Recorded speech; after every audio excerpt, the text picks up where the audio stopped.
د مرستو راټولولو په موخه امریکا ته د لوبډل مشر شهیدي سفر او پایلې د افغانستان د ورځنیو لوبو لوبډل مشر حشمت الله شهیدي هیواد ته له راستنېدونکو کډوالو سره د مرستو راټولولو په موخه په دې وروستیو کې امریکا ته سفر درلود. نوموړي په دې اړه په خپله فیسبوک پاڼه لیکلي چې سفر یې له لاسته راوړنو ډک و او په امریکا کې له ټولو میشتو افغانانو مننه کړې چې په دې برخه کې د نوموړي ملاتړ کړی.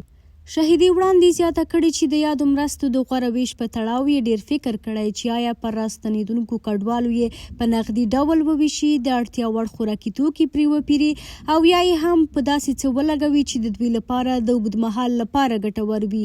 نوموړی وایي بالاخره یې پرېکړه کړې چې د تورخم په ځانګړي شوي کمپ کې پرې کورونه جوړ کړي. په یاده اندازه مرسته به 15 معیاري کورونه او یو لوی پخلنځی چې د ټولو راستنېدونکو کډوالو لپاره به پکې پخلی کیږي ورغول شي چې چارې روانې دي او ډېر ژر به ګټې اخیستنې ته وسپارل شي او دا راز په د کورونو جوړولو لړۍ د راټولو شویو مرستو تر وروستۍ افغانۍ پورې دوام ولري.